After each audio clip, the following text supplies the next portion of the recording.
Okay. Does that mean you're ready, Mark? Oh, you can hear that. I'm sorry. Yes. I apologize. Hello, Internet. Welcome to episode 60 of the Making Geeks podcast. We are the podcast for makers, dads, and geeks. And today we have our resident celebrity with us, Mr. Josh Price. Hello. We have the guy who could do some interesting voiceovers right now, Mr. Mark O'Keefe. The Frogman. Mr. Wes Wayne. I don't get a cool intro. Okay, I see how it is.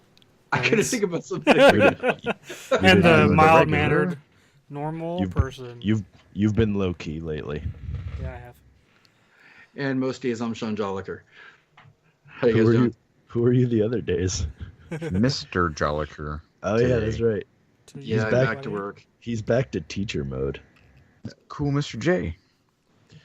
Students on Monday, just, get stuff set today. It's going to be an interesting year. Did you guys So you guys scope the crowd? Not yet. Pick out your favorites already? I will on Monday. Yeah.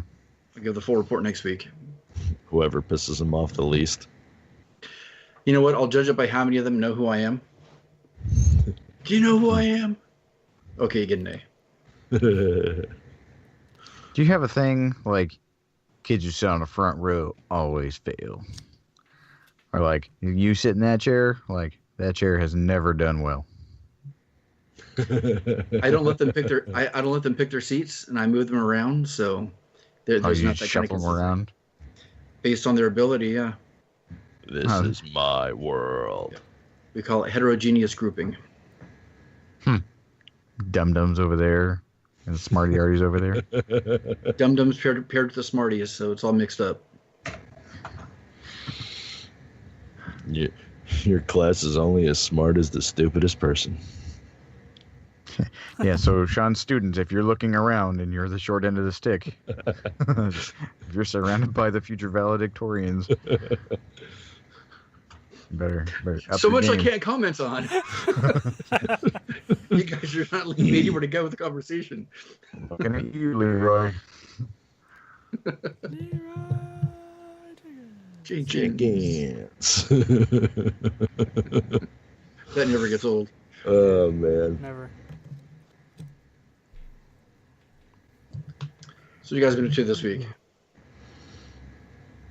Other than getting sick, receiving shipments of stuff I can't work on. What can't you work on? I got huge copper pipe. That's not a euphemism. No, it's not. Yeah, let's clear that up. I've got huge copper pipe. There you go. And I think I actually found, I was trying to get, hold on a second. It's like $50 worth of pipe. I was trying to get Mr. Rouleau to machine something for me out of copper. And he came back to me with, that's going to be $200 and some odd dollars. And I was like, oh, crap. Mm-hmm. So I got this huge piece. And I think if I can cut it and heat it and bend it, it might work exactly what I need it to be without having to machine anything. But I can't play with any of it right now because I only have about 5 minutes of standing time before I go, oh God, I'm tired, I gotta sit down. I hate being sick. Being sick sucks. I thought this was one of your weight loss tactics, which I thought was kind of Yeah. dastardly of you. That's the other thing I'm pissed at. Like usually Not when I fair. get sick, I'm like, oh, cool, I can just, I'll eat whatever I need to and I'll be good. But now we're on this damn diet bet and I got to stick with the egg whites and still try and lose weight while I'm sick, not get sicker. I mean, you usually lose weight whenever you're sick. All the puking and the pooping. Only half of that. I don't even care to know which one. Yeah, we'll leave it as mystery. It makes me intriguing.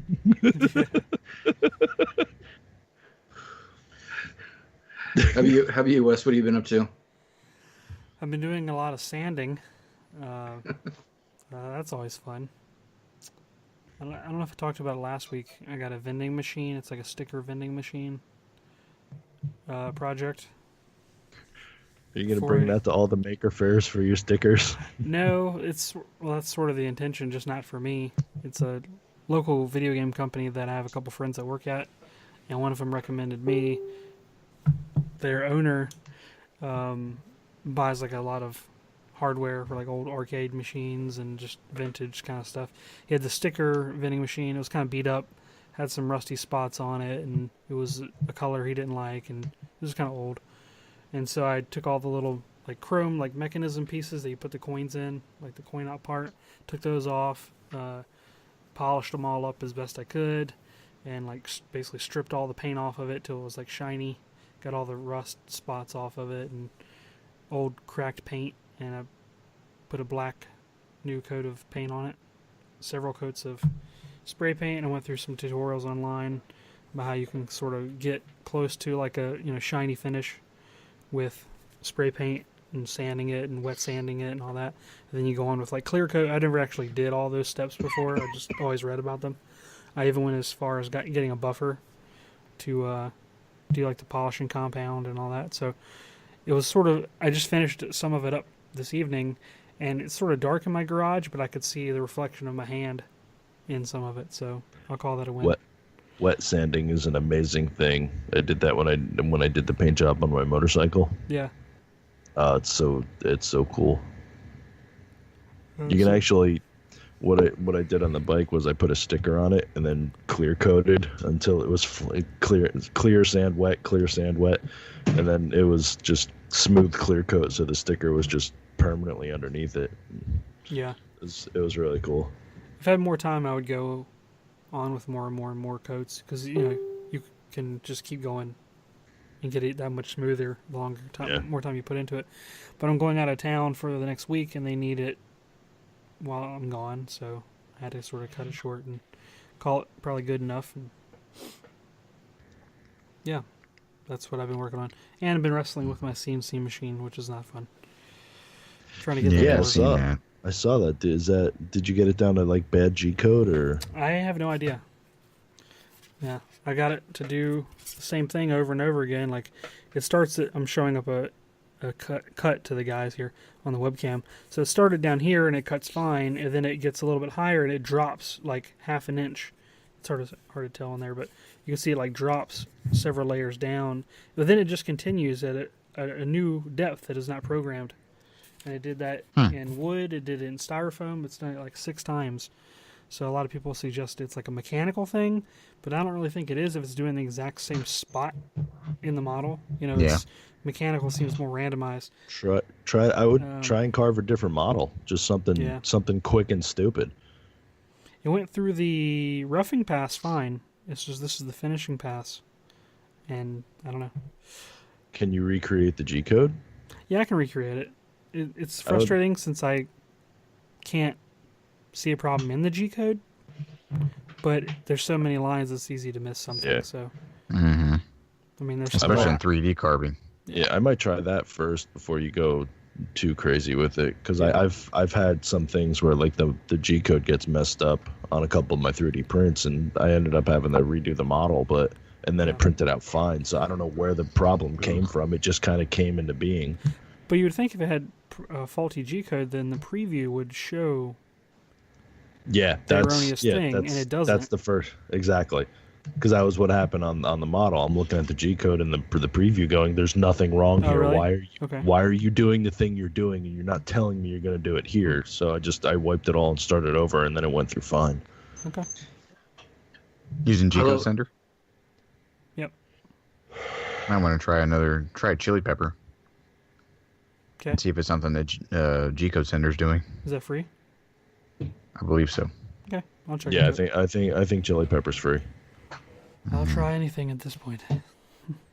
It's so close. I love how Wes goes for the more difficult thing first. I just go right into it, man. That's just how I am. I just dive right in, sink or swim. So, Sean, what's the update on your CNC? I technically don't have one. which is why I wasn't going to bring it up yet until it actually happens. My bad. And I thought like, you were gonna, my fault. because they don't give proper credit for all that if and when it happens, just because, yeah. It's funny, my son. Yeah, I won't even say anything. I'll save it for later. But yeah, there's a possibility I might be getting a robot soon that does a whole lot of stuff. So I'll leave it at that and give an update when I have more info, because I don't at the moment. This week, I was working on a 4-color screen printing press, very similar to the one our, I guess, a mutual friend Bob Claggett made a couple years ago in one of his videos, and I actually used his video a lot for reference because I think he made some improvements based on even like in reference to the plans. And it's pretty much done. I just have to go through and calibrate it. And I was building it partially for myself to do some T-shirts, and even for the podcast. But then it was also an order for both of my brother-in-laws wanted something like that because they want to do T-shirts too. So you're going to build multiple machines, or one machine in your turn? I don't know how that's going to work yet. It was to build one machine, which I built, and I don't know if they're going to be coming over to my house to use it, or they expect that it's going to be sent over there. Shared custody, yeah. Yeah, I mean, sure. I'm not going to have much time to do much of anything right now. Now that the school year is starting, but I think they failed to realize that they have to buy screens for the press. Yeah. Because as of right now, it just springs down. It doesn't make T-shirts yet. And then today was my first day back to work, so my brain is going to be scrambled for the next 6 to 8 weeks because I'm teaching 3 different, not just subjects, but disciplines: video production, AP computer science, and I have 4 AP English classes. So, wow. Yeah, I'm going to be kind of busy. Huh. So how about you, Josh? What have you been up to? We have been traveling and putting out videos, and we went to a massive slip and slide party last couple days. I'm not sure what day it is right now.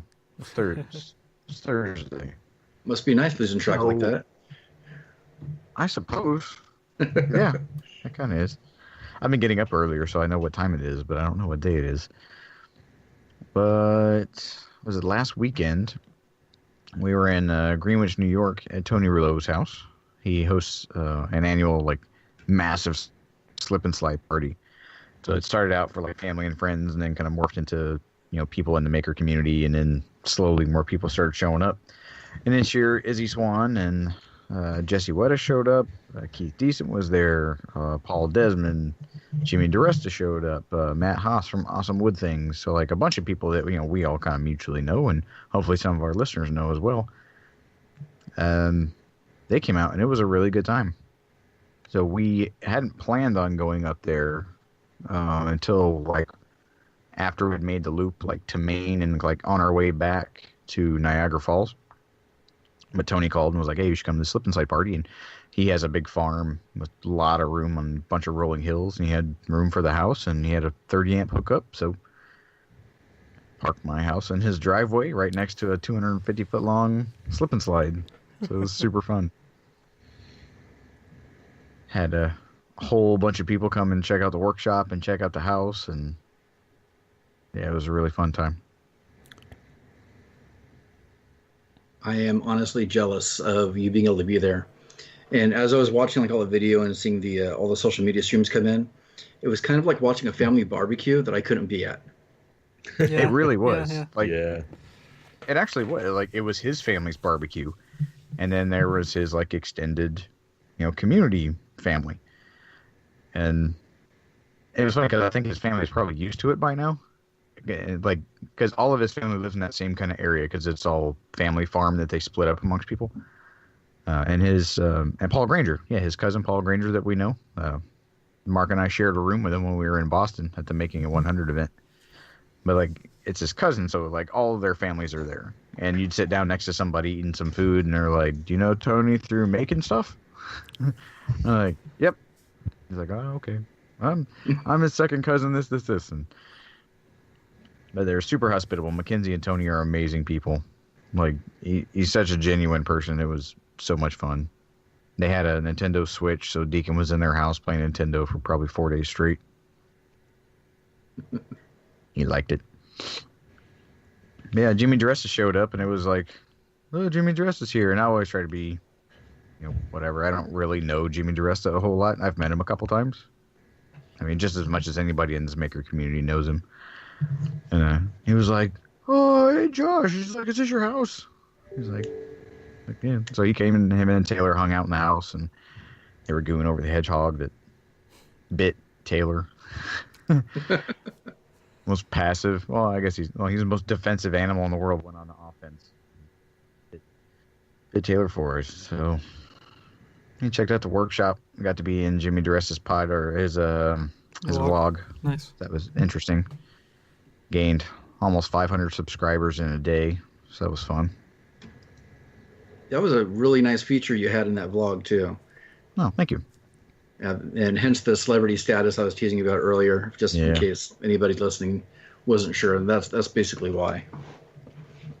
Yeah, so I forgot which episode it was. I think it was something about them starting on the building. Something with like a backhoe or something on. I woke up. Breaking ground, yeah. Yeah, I woke up the next morning and like my phone had exploded with notifications. I was like, I guess he put it out. And I guess that means I got to put out videos now. Yep. As more people are around to expect them. So I've started to... It's all the footage that I've already taken. Because like I said, like I put out a second video today. And it was day 2 of our trip. And we're starting month number 2. So I'm pretty far behind, but I'm trying to catch up. So Wes, you were in this video briefly. And then I think the one I'll do next is us at like Marbles. And so yeah, it's rolling down the road, man. It's pretty fun. Yeah. And I guess on our way back through here to go back to Niagara Falls as originally planned, we're going to stay at Jimmy's house. So we've been told. Yeah, we've been told by he and Taylor that we're staying with him. So can I refuse that? You can offer, you cannot refuse. Well, he's got a huge chunk of land, but like to get into the property, it's surprisingly narrow to get into like these 2 access driveways. I'm like, I would easily be able to pull the RV in here, except for this tiny little entrance point. He was like, yeah, the bulldozer people told me I should take that out. He's like, I haven't done it yet. So I guess there's a gas station across the street that he knows all the people. And he's like, people keep their RVs there all the time. He's like, keep your RV there and just come stay in the house. And so I guess we'll do that. Wicked. My wife can goo all over the farmhouse. It was awesome. Such a beautiful place. But yeah, that's what I've been up to. We are in Mystic, Connecticut right now.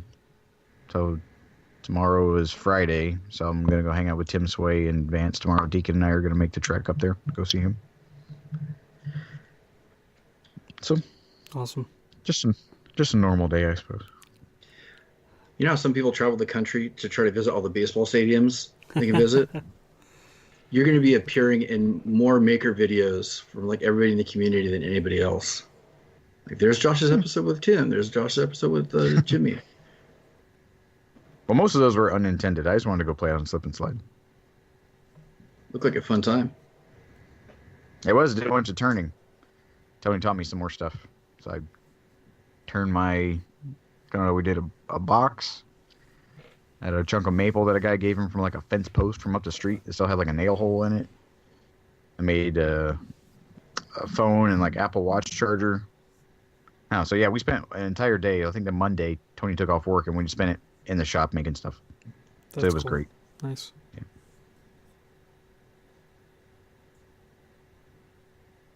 So what are we talking about today? A little bit of everything. My sultry voice. Rah. I think it's kind of open game. I don't have any kind of unifying theme or recommendation for this week. So anything, I guess, on your mind? So what about that thing we all signed up for? We'll talk about that again. Now that no one else can sign up, yeah. Is it locked? Yeah. I don't know. I think it is. I thought it was. I have to resubmit my picture. They didn't accept it. Really? Oh, you didn't get naked enough. No, I think it's when I took a picture of the scale. Because it's like a weird blue light, it didn't come through on the camera very well. So we're talking about something we mentioned last week, the DietBet. So there's a website you can go on. It encourages you to lose weight by kind of putting up money. So we all pitched in $35. You're wagering against yourself. So if you lose 4% of your body weight in 4 weeks, then you get your $35 back. If not, that money gets divvied up to other people within the group. So last I saw, we had 8 people. You got 9. 9? Ew. Yep. I think one of them is a former student of mine too, which is really kind there's of some interesting. names on there I didn't cool. know. Yeah. So my wife and I both are doing it. Hey, Ben's on there. Ben Brandt, nice. Ben? Yeah. Does he want that known? I don't know. It's public information. Anybody can look at it. Too late now. Who's Jolly?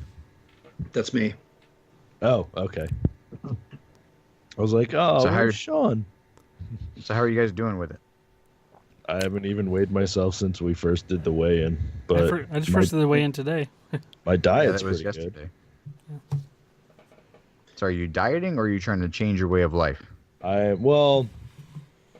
mean, with my job, I have like fast food places to eat, and not like McDonald's, or I have like Wawa's or Quick Checks or fast sandwich places.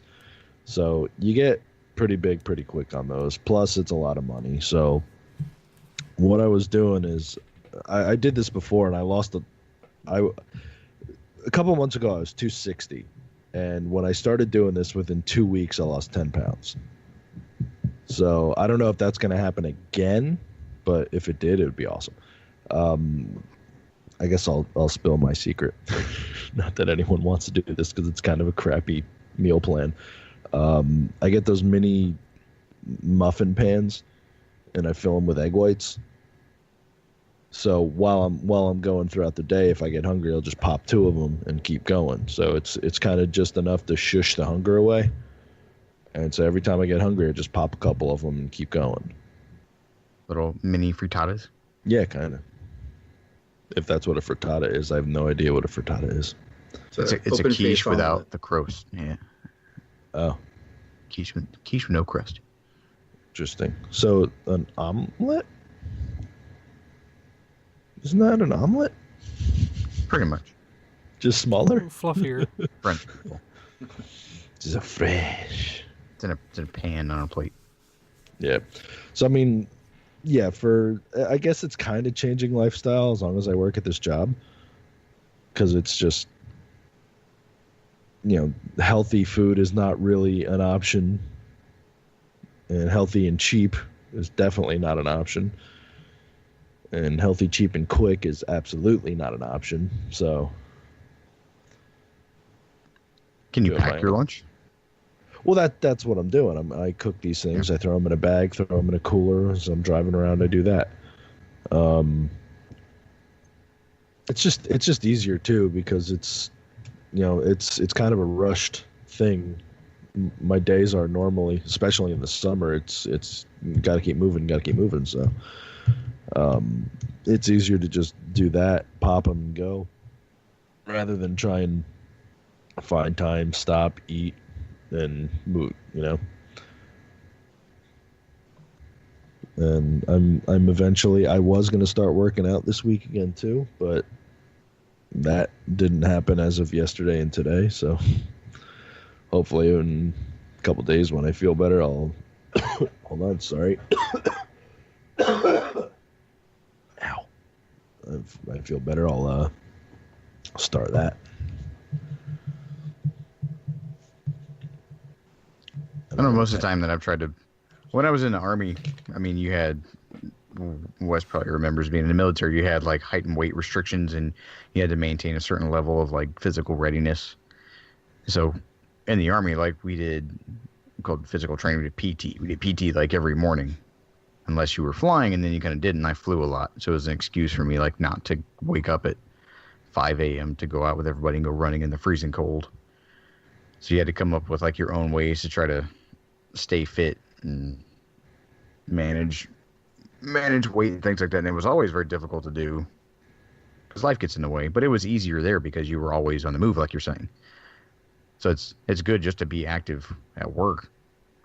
Because I mean, the last job I had working in Georgia with the submarines, I worked in a cubicle in a bunker.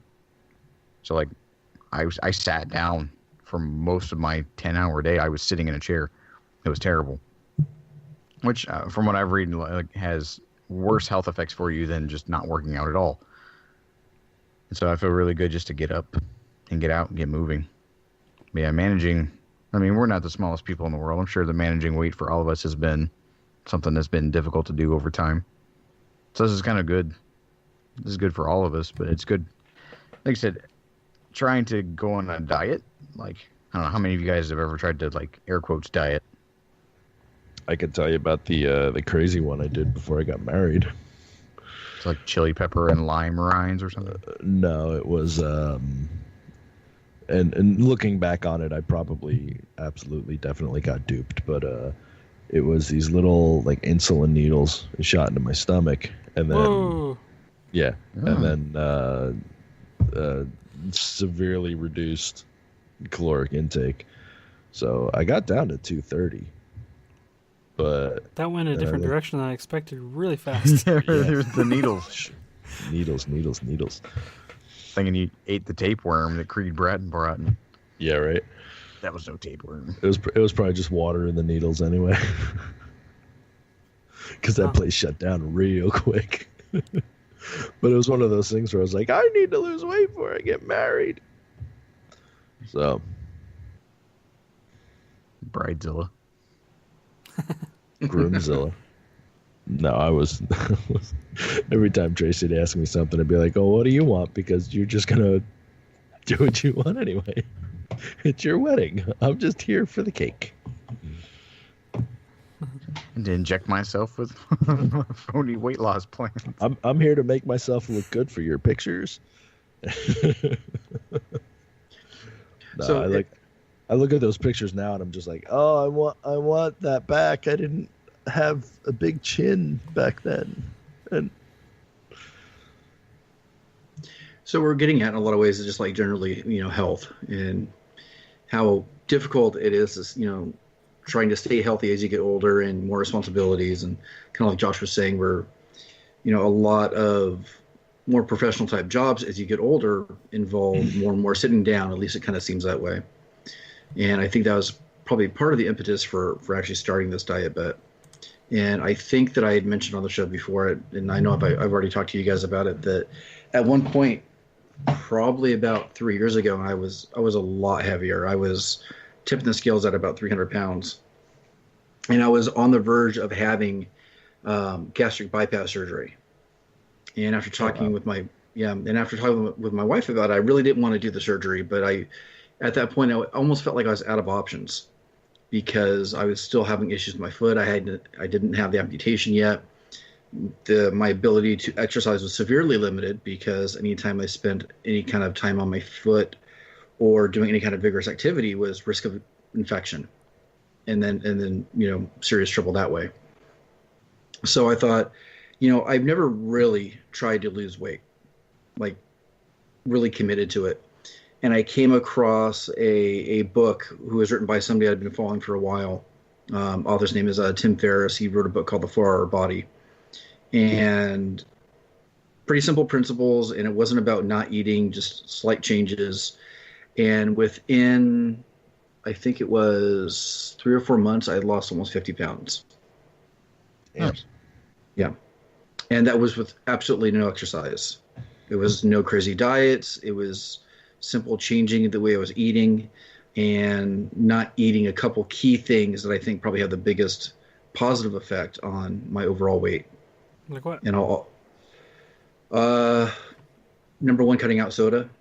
At one point, I was probably drinking 2 to 3 almost like equivalent cans a day. No dairy, no cheese. All that stuff was essentially cut out. all the fun stuff. Um, but I found really good substitutes that made it feel like I wasn't missing out on anything. And then cutting out almost 90% of all the carbs I was eating because I wasn't exercising enough to warrant eating all those carbs. And just so everybody listening knows, like my basic dinner at home that my wife usually prepares is a meat, lettuce, and some vegetable, and white rice, and that's it.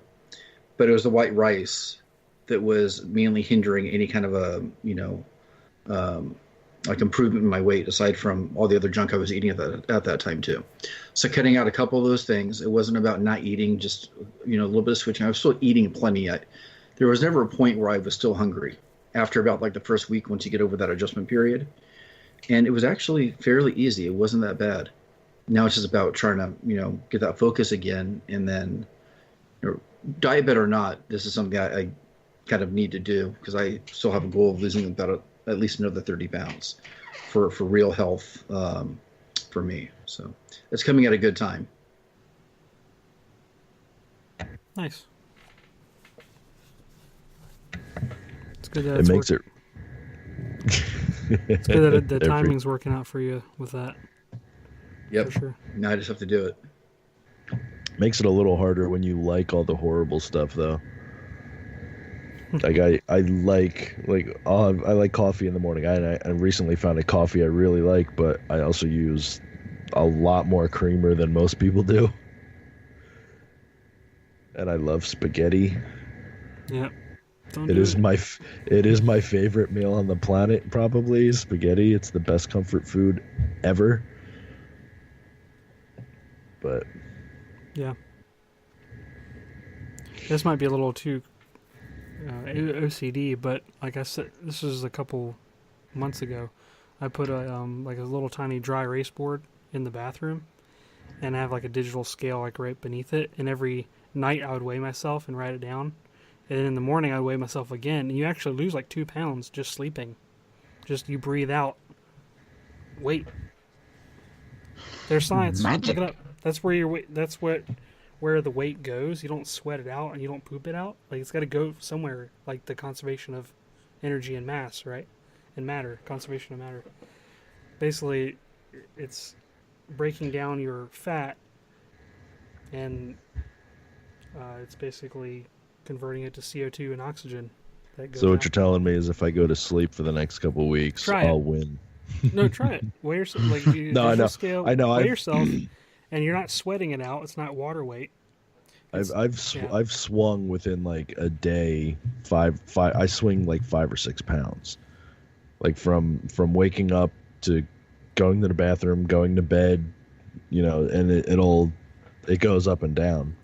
Right, but my point is, like, over time you'll see like a correlation and like a general decline, and it's motivating to see like an actual change in the numbers. Like I kind of approach it more like a video game, numbers kind of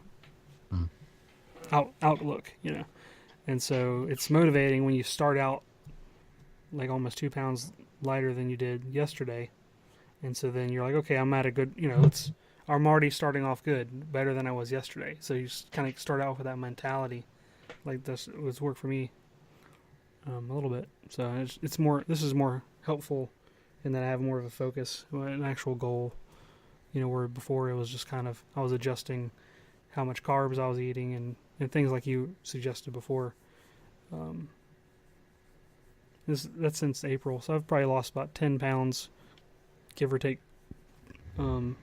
Up to maybe 12 since April, but then I kind of slacked off on a lot of the changes, and sweet tea is very good, so I'm trying to find alternatives to that.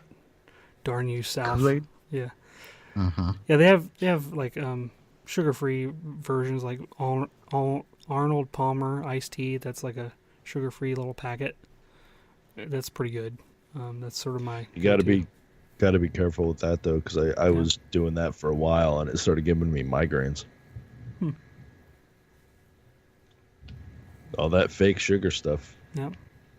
There's always a price to pay. But I found we maybe go out to eat like once a week, or during the week itself. So I'm trying to find lower carb options, and I found like a really good meal that I enjoy is at Chick-fil-A, where you get just like it. It's a chicken club. It has like cheese and bacon on the chicken, and then I swap the fries with a side salad, and then I could basically cut the chicken and all that stuff up, leave the bun out, and put that on the salad. It's pretty good. So. Something I saw a nutritionalist when I was in the Army one time. Yeah. And she was saying that your true weight is in the morning, like after you poop, like that's how much you weigh. Yeah. Because we would go do our PT test every 6 months or whatever. So you go run 2 miles, do a bunch of push-ups and sit-ups, and then immediately after that you go do a weigh-in. And it was like, all right, that's your weight. And this lady was like, well, it's really not how you should do it. And so it's kind of like what you're talking about, like in the morning, that's how much you weigh. And then toward the day, you drink a bunch of stuff that's going to be absorbed and then broken down. And so that's when she would always tell you to weigh yourself. So naturally, for the DietBet, I weighed myself in the evening after I ate a whole bowl of spaghetti. But anyway, and it was little things like accountability and paying attention. Because I mean, my problem, I don't know, I'd make the kids something to eat, and I would just get hungry, and you'd start to kind of snack, and it wouldn't be terrible snacks. Like, I don't drink soda. I love drinking water. I love water's yummy. And sweet tea, only time I ever drank sweet tea was when I was eating barbecue. So it was kind of worse because I would gorge on barbecue and then drink a giant cup of sugar water. Sure. But she recommended this app called Spark People. Spark People was free, and it would give you, this is how much you weigh now, this is how much you want to weigh in whatever 6 months. And it would recommend like not to lose more than I think 2 pounds a week. And you could track your food. It had a little like UPC scanner. If you were out somewhere or you have bought something, you could scan a thing and say how much the serving size was. And it was like a checkbook register for your food. Anybody knows what the hell a checkbook register is. But you would actually pay attention. And it was like, all right, if you want to meet this goal, you need to have between, I think it was like 13 to 1,500 or 1,500 to 1,800 calories or whatever a day, broken down by fats and carbs and whatever. And so as you would scan something, it would fill in all that stuff for you. And so every meal, you're like, oh, crap, I ate all that for breakfast. I pretty much used up all of my food budget for the day. Yeah, so tomorrow, I need to make better, breakfast choices or lunch choices. Or if you plan on going out, you're like, well, I should probably amend the other two. So yeah, Mark's holding up a app that he has. And the Apple Watch has like a little health suite that comes with it on iPhones. It kind of does the same thing. Some apps in there you can get, and then when I was doing that, it was really irritating. Like I got really mad at you talk about like all the bad stuff is your favorite. Like That's on purpose. The advertisers do that to you because they think you're stupid, and then you're being fat because they're smarter than you. And one thing that really irritated me, that pissed me off, I don't know if I've talked about this before. You want to eat a bowl of cereal, right? So you go to the store and go look down a cereal aisle. What is the worst cereal for you, off the top of your head? Anything at eye level. Raisin Bran. Raisin Bran. Much. Have I done it? Okay, so I've already done this before. Those bastards at Raisin Bran, right? Ruining your whole day. Thinking that you're doing something good, but you're not. Like sugar-free stuff, like thinking that you're doing something good, but you're not. So many things out there that you think you're making a healthier choice because it looks like it's whole wheat and multi-grain and like stick to the basics, man. That's what I've learned is just stick to the basics. And get yourself some Mueslix. And based on all that, I'm going to make a recommendation to anybody listening that's kind of curious about this type of stuff. Check out a documentary called Fed Up. It is more like those. It's one of those food documentaries, but it gives a little bit more historical data about when and why this changed in the American food diet, or what they call SAD, the Standard American Diet, and it happened in the mid to late 1970s. And just to give a little bit of context of the effect or impact it had on me, my wife and I were watching it for the first time, and it came out. they were talking about a policy that changed in the 1970s that kind of led everybody down this weird path in the 80s about thinking about what was healthy and what wasn't, and a lot of it just was not based on accurate information. That my wife and I both stood up in the living room and yelled at the TV because we realized we had been lied to our entire childhood about what was considered to be what was considered healthy at that time.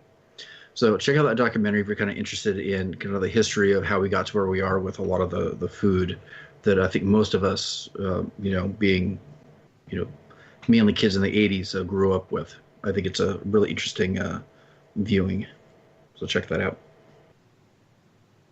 It's part of your balanced breakfast. I used to love that saying, and they would have a picture of like the Super Mario cereal next to like 2 over easy eggs, a piece of toast, and like orange juice. That's not breakfast. Futurama actually made a joke about that. Like sugar blasted sugar pops, part of this balanced and totally diabetic breakfast. You guys know that sugar is the one ingredient that does not have an FDA regulation. That's why they don't have a daily value next to it on the ingredients. Because you don't need sugar. They don't want to tell you how much you should or should not be having, so they're able to do things with it that. Watch the documentary. I'm not even going to speak for it since I'm not the primary source. Go check it out for yourselves. I know my wife has tried to make like broad sweeping healthier choices for the family, and I would get irritated when I go in like the cabinet that has like some snacky stuff in it. I'm like, why is there a package of quinoa in here where some granola bars used to be? Like, this is crap. And she's like, I'm trying to make better choices. I'm like, well, I'm hungry and I don't want to eat that because it's gross. But and she gets really clever because she did Trim Healthy Mama. You guys ever heard of Trim Healthy Mama? It's a book primarily for ladies, obviously. And it's so I think the biggest irritation with trying to lose weight and dieting, air quotes, is that there are so many things out there to tell you that so many things work, and you should try it for this, and you should try it like this, and there's a flood of stuff that doesn't have to be proven because it could work for one person. It works, but there's the market on you trying to lose weight by the super simple choices are limitless. Well, she had one that had a book and it worked on different proteins and things. I don't even remember. She tried to explain it and it was way too much. And I was like, how about just diet and exercise? Like, I don't exercise at all and I don't pay attention when I eat. So how about I manage those two things? And then I lost weight. Like, didn't need to do these crazy weird, like, vegetable juicing, or she got on a juicing kick for a while, which made me super sleepy at like 1 o'clock and I want to pass out because I was so hungry, had no energy. But anyway, the Trim Healthy Mama thing, it had like food substitutes, like, oh, instead of eating a whole bunch of carbs, you can eat this. And we had like a pork roast one time, and she made a bunch of potatoes and carrots and stuff in with it. And so I was just eating these potatoes because it was all in a crock pot. And the whole time she was like looking at me weird. I'm like, what'd you put in my food? And she's like, nothing. Is it good? And I'm like, oh my God, what am I eating? She's like, those potatoes good? I'm like, I don't know. They're regular, I guess. She's like, that's not a potato, that's a radish. And so she had a bunch of radishes in the crock pot with the carrots and the onions and the whatever when you make like a roast. And I'll be damned, it tastes like a freaking, and it felt, I mean, the texture, everything was just like a potato, and she fooled me. Really? I didn't know you could do that, the radishes. I like radishes. I'll eat them raw. You can do that with cauliflower, too. Cauliflower is exactly the same. Yeah, the mashed cauliflower I want to try, but that whole roasted cauliflower stuff, that's BS. They don't get crunchy. They just get soggy and mushy like you cooked them. Because that's what happens when you apply heat to cauliflower. It gets mushy. Quit lying to me and telling me I'm going to have this crispy, yum, tater tot looking thing. You're a liar. Knock it off. We had a bag of those like cauliflower tots, and we slipped one into regular tater tots into Samantha's just to see, and she instantly detected it. She's like, "What is this?" We just started giggling. Oh, It's a so bad funny. tater tot. Yeah, we're like, isn't it good? Like, she's like, no, this is nasty. It's like all gooey in the inside, like not cooked. Like it looked from the outside good, but once you broke through that crispy outside shell, it was like mush in the inside. And we're like, yeah, we tried it too. No, we threw the bag away. It's like, this is horrible. Even Grant was like, he starts like spitting it out before he even like chewed it. Like, come on, it's hilarious. So what are some things that you have consciously had to change that you really, really enjoy that you realize weren't so good for you other than, sweet tea? And have you tried to replace them, or are you just trying to cold turkey? Like, Wait, that you thought were good for you and weren't, or you just ate it and knew it was just bad? stuff. No, those guilty pleasures that like you just eat, and then when you're in this environment and you're trying to lose weight, you're like, oh, that thing that I eat is pretty terrible for me, and maybe I should not eat. Baconator. For me, I think What is it? The Wendy's Oh. Baconator. Actually, I don't get the Baconator because I like lettuce and tomato on my burgers, so I get the double bacon cheeseburger. Maybe go for the junior bacon cheeseburger, just as good. Well, that's like with the dieting though, because it's hard because we got the baby and dinner's dinner. So what I'm doing is instead of eating my normal plate, I get the little bowl and I eat a little later. So because if I stay up too long, I get hungry again. So hopefully I Yeah, fall that's asleep a big before I thing, get hungry too. again. But mostly I've given, because the egg whites I kind of like. So the main thing that I miss is my coffee. Because I have that sweet tooth and I like my coffee in the morning, and I like, and like I said, I like all the bad things. I like potato chips. I like whiskey. I like the spaghetti and the coffee and the ice cream and all these things. And it's kind of like, all right, well, you're just going to be a giant lump of turd if you keep doing that. So, Or you exercise more. That's the thing, is it's like a budget, man. You if you exercise is intake, hard you gotta burn it. because working Yeah, the 10 sucks. hours a day, it's either I'm getting up at 4:30 in the morning to work out before I go do a 10-hour shift, or I'm coming home, waiting till they go to bed and working out after 10 o'clock. So that's what's rough for me. I think you just have to try to, maybe while you're on your feet doing stuff at work, incorporate, lugging heavier things around with you. climbing taller Put a bunch poles. of some ankle weights on. I actually, you know what? I did do that once. I wore ankle weights to work one day, and they fit under my jeans, so I wore them all day. I got home, I was tired, but the really hilarious side effect is after you've worn ankle weights for 8 to 10 hours and you take them off, it's the freaking Ministry of Silly Walks, because I was lifting my legs way higher than they needed to go, and Tracy looked at me. She's like, "What the hell are you doing?" I'm like, "It's a side effect. It's a side effect. Shut up." I could jump to the moon. I'm so strong. It was kind of one of those things. Because I'll admit this one. It was when I was still studying martial arts too, and I was like, and I watched Dragon Ball Z, so I was like, I'm gonna get some weighted clothes, and I actually had the weighted, the ankles and the wrists, and I was looking into getting the weighted jacket, to throw under everything to wear that all day, but I think I'd probably die now trying to do that. Well, when you think about it, you kind of already have all that weighted. You're already weighted. Yeah, That's what you're trying to get rid of. this is true. John, what were you gonna say?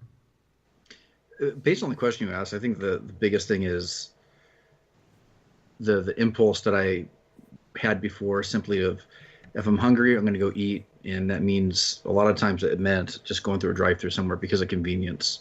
Impulse. I didn't have to think ahead of time about what I was going to eat because food's always at the ready.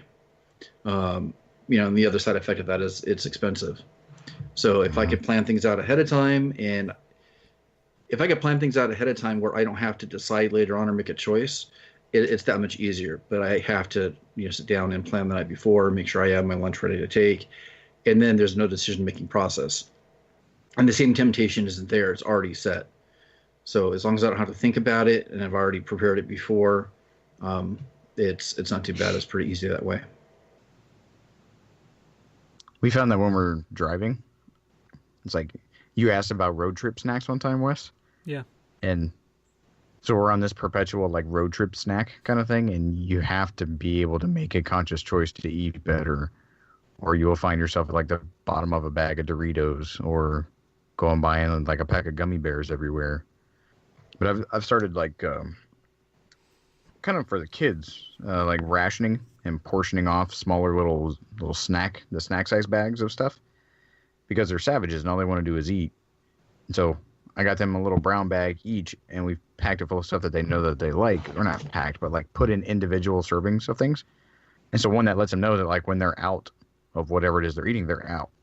Like yours is gone. And it's kind of good for us because I can portion out smaller sizes instead of just kind of mindlessly going through like a bag of popcorn or whatever it happens to be. And so I can keep track also if it's a longer day. I'm like, I've only been in the truck for an hour and I've already eaten through this bag just because I'm bored. Because I don't know for you guys, but like the line between boredom and hunger, is completely blurry as you get older. And so trying to be more mindful of it before you just kind of just on a whim notice you're at the bottom of a bag and you don't really remember how good it tasted. You know that there's your problem. Right? That's my problem. Is it if there's leftover spaghetti, you're like, spaghetti's delicious. I'll just sit down and eat spaghetti while I'm doing something else and realize that 3 people's worth of spaghetti now was sitting in the bottom of my gut for 2 days because I just wasn't paying enough attention to what I was doing. Right. And also, you have kids, there's the impulse as well to like, oh, you didn't finish that? Let me help you kind of thing. And you really can't do that because it adds like another whole serving at least that you don't need, Yep. That's a good point. Yeah. It's easy to do that. Like, oh, you didn't finish this ice cream sandwich. I didn't even have ice cream sandwich. Well, it's only half of one that I wasn't supposed to have. There's only 2 left. You can't put just 2 back in the cabinet. Right.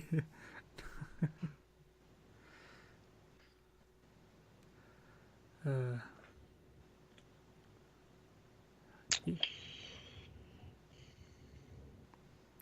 are you guys geeking out about? We can do a better transition than that. What are you geeking out about, Josh? No, we can do a better one than that. So, I don't know. Hopefully some of these little things have either helped or encouraged you, look at how you're eating or how active you are or are not. Because it plagues everybody.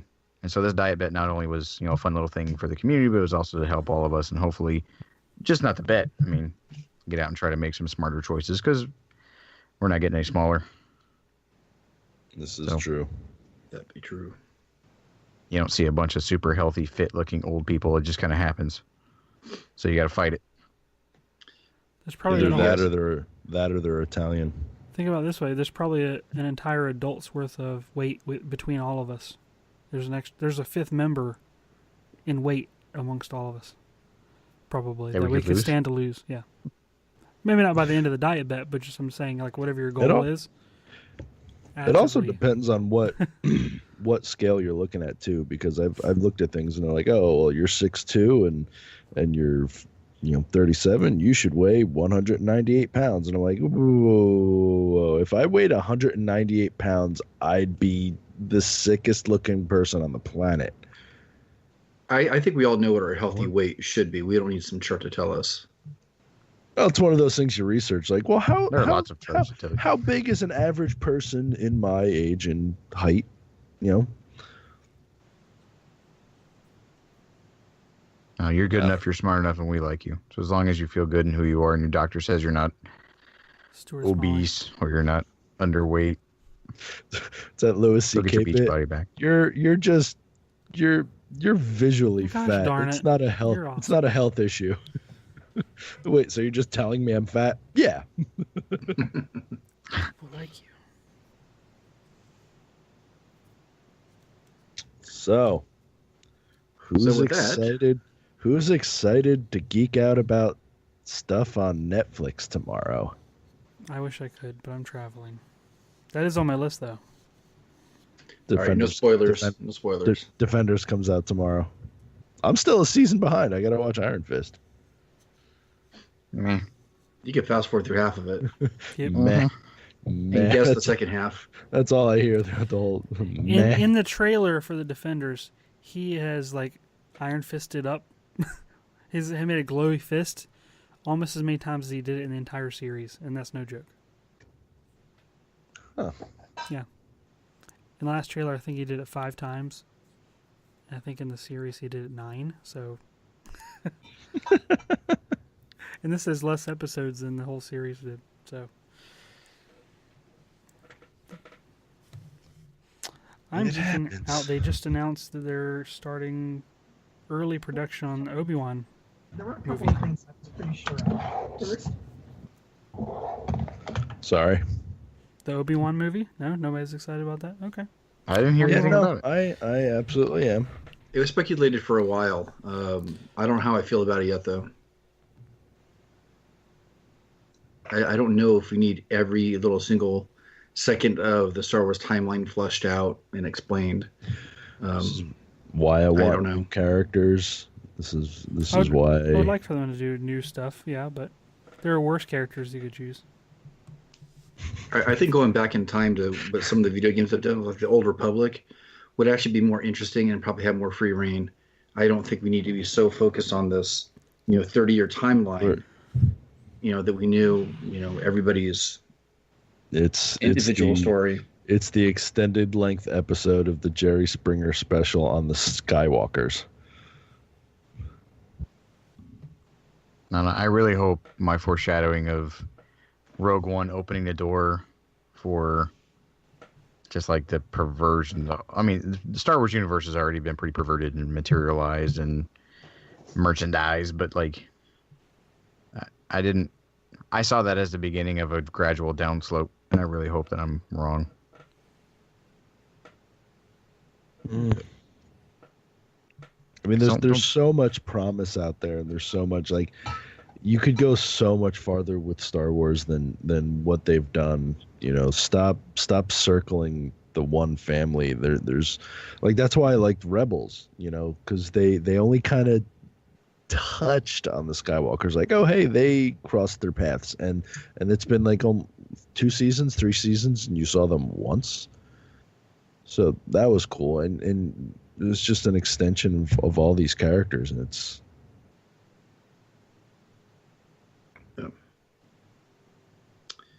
I am geeking out about something kind of, I think it's kind of interesting and might even be kind of somewhat minimal, but I spent a half of last week in Vegas visiting my parents. They moved there recently. And during one of the days, I took my kids to an arcade, and they had a Mario Kart arcade cabinet there, the side-by-side racing. And I've played Mario Kart before, played on the TV, but for some reason, sitting in like the simulator there in the arcade made it feel so much more immersive. And a couple days ago, they just showed in Japan, I think they have a VR version, a virtual reality version of Mario Kart 2. I saw that. And that looked really cool. And Nintendo does some amazing things, but it doesn't seem like they ever scale it to really be available to the masses sometimes. But that's something I would love to see, more people have access to, because it's fun, and I love that world, especially for playing with your kids and stuff. And so many games are based on violence and being so dark. The colors and just that cool, fun environment was really cool to play. To be a part of. Even just in the regular arcade game. So that's what I was geeking out about. Nice. I'm geeking out about the Eclipse. Yeah, because The you can what? see it. The Eclipse? You never heard about that? Of the, I've never heard anything about this. Of the heart. The total eclipse of the heart. But I was waiting for that. Yes. Yeah, that's where we're traveling. We're going to Missouri. By the time you hear this, hopefully we'll already be there. We're leaving tomorrow. Monday we're meeting up with one of the guys in the community, Mr. Ross Carroll, or Dr. Ross Carroll. He's a physicist from Arkansas State, I believe. He's a. Yeah, and he's. I did not know Hey, his Ross. intelligence went that high. Oh man. I thought he was like Sean teacher Mister? higher than No. He's Right. a professor.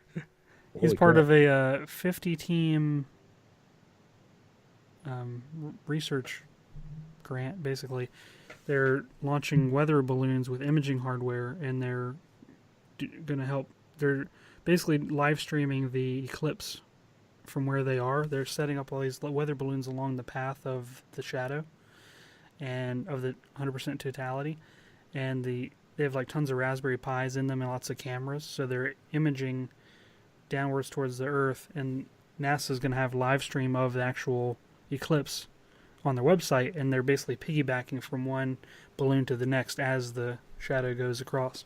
And they're also going to make like a giant mosaic of the actual path and all this stuff. And so he's launching it in Fulton, Missouri, and I'm going to go out there. And another guy that I met at Cape Canaveral a couple years ago, he lives nearby there. He's going to meet us. So it should be pretty awesome. He's going to launch a balloon. He has like a ground tracking station there. So we're going to get the solar eclipse experience that other people are driving to get, but like even an additional amount of geek thrown in there. So we're excited. And I encourage anybody that if they're on the fence about whether or not they want to go, you know, if they live in like a 90% and like, oh, that's probably good enough, and you live close enough where you could have the opportunity to drive to get to 100, all the reading and watching I've done since then, all the people that I've read about, like talking about this experience, like you should do it.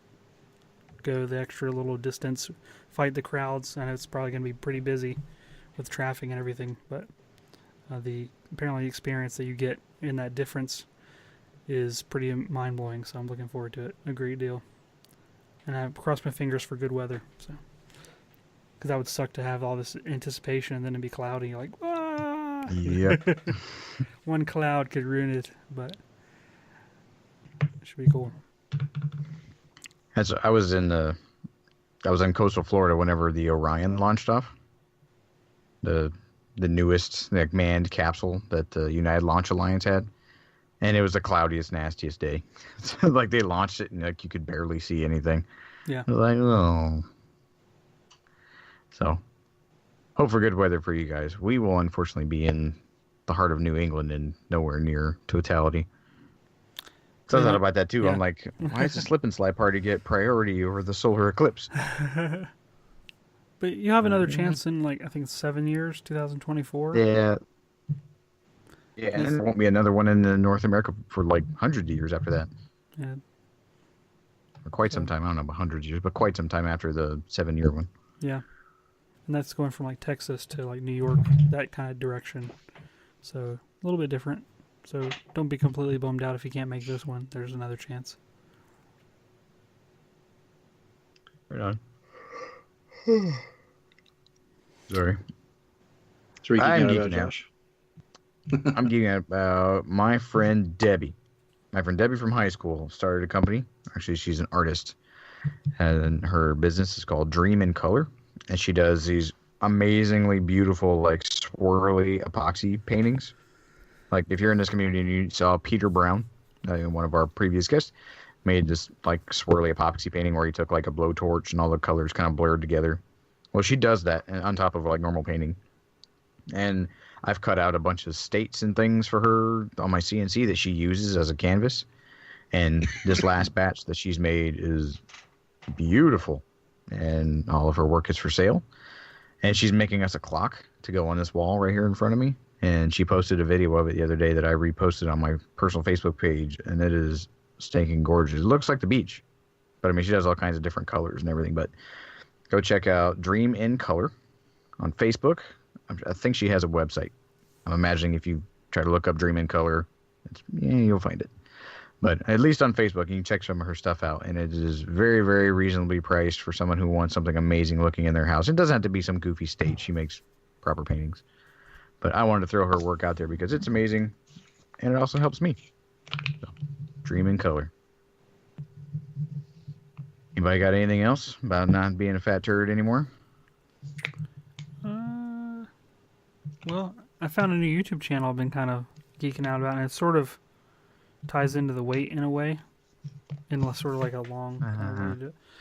Basically, his name is Tucker Gott, and he has a YouTube channel all about paramotor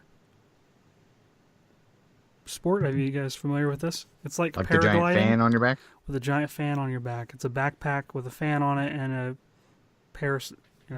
big parachute, basically. Parasail. Parasail. And one of his most recent videos, he flew his paramotor to McDonald's to get a bite, and it's like at 4.5 million views or something. So it's kind of blowing up in this last week. It's pretty hilarious. He's like 10 miles away. He flies to it, lands in a field directly beside McDonald's, leaves his stuff outside, goes and gets 2 double cheeseburgers, runs back out, starts it up again. He packs them kind of like Napoleon Dynamite style into his pants, like how he's like stuffing the tater tots in there, and he like eats one in flight, like on the way back. And it was just really cool. And like I look at some of those, his other videos are pretty interesting.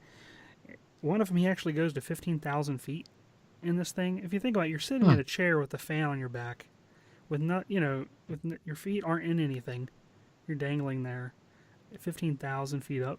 This is crazy to me, but in the way it ties into the weight, I looked at some of the prices and stuff trying to get into this, and the threshold between different engines that you would need, my weight is like right at that threshold.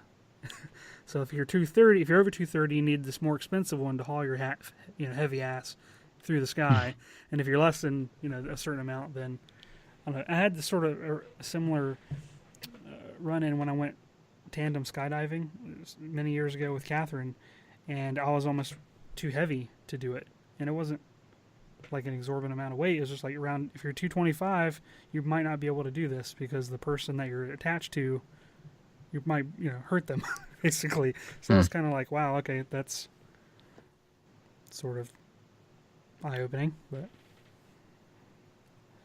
my mom went on a huge weight loss plan just so she could sit in the front seat of a roller coaster, because she hadn't been able to for a while. She was super tall and she was big anyway, but it's one thing she really wanted to do. So she lost a bunch of weight, and that's like her victory lap. We went to Islands of Adventure. She rode every single thing, every ride they had in the front seat. That's super It took cool. forever. Yeah. So whatever that goal is for you, you need to eye on that prize. Go paragliding to McDonald's if you want to, and make healthier choices, or ride front seat of roller coasters, or do a backflip on a trampoline, whatever it is. You gotta focus on that. Eat some carrots instead of drinking sweet tea. Yeah. So maybe that might be one of my goals. Maybe I'll try to do like a training, you can do like the flights where you just kind of do once, like teach you, or you just kind of go up one time, like kind of thing. But I don't know. It's sort of interesting to me. I'm already into aviation, and I'm not super interested in doing the pilot's license thing, because that's like a whole new bag of worms that I don't want to really get into. This is sort of more a free version. It's almost like a jetpack to me. You know what I mean? As far as like if you're going up to 15,000 feet, you need to have a license for that, because you're getting in different airspace. I looked it up. Yeah, you would think. I thought that too. That's where the FAA limit is at 15. For some areas. Right. Yeah. But I was surprised to read that. You're near a major airport, you will get killed. Yeah. And fine. He's like in the middle of nowhere. Actually, I think he's out in New Jersey, if I'm not mistaken. So look him up. It's pretty entertaining. Right on. That's all I got. All right.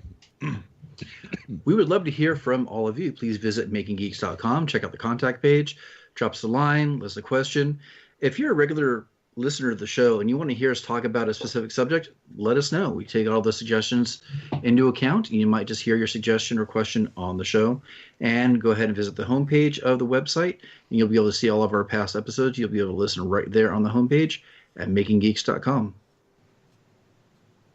And you can find all of our social media to make me laugh. You can find all of our social media on Making Geeks podcast on Instagram, Making Geeks Yes. Making Geeks on Twitter and Making Geeks on Facebook. Ba-dum-tsh. I'd like to Sean thank. broke something. Aw, you broke it. I'd like to thank our awesome patrons over at patreon.com/makinggeeks. Your financial help assists us great deally in keeping these shows on the air, and we'd like to give a shout out to our newest patron, Mr. Keith Decent. He's joining the Hey, ranks. buddy. Thank you, Keith. And as usual, we shout out our highest patron from week to week, and that is Mr. Seth Williams. Thank you, sir, for your support.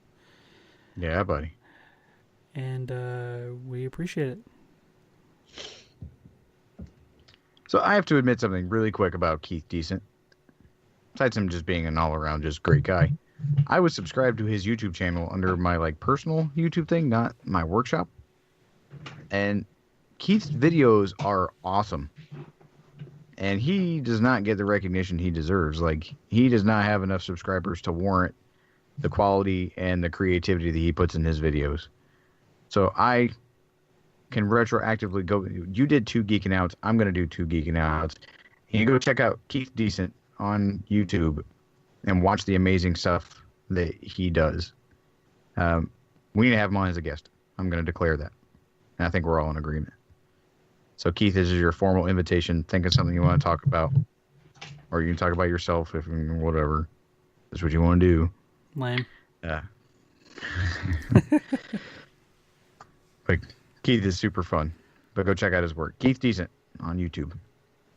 And on that note, you can find all of our own individual bodies of work at Asylum Designs on Instagram, Thingiverse, and Twitter. Geekbuilders.net or at a classroom near you.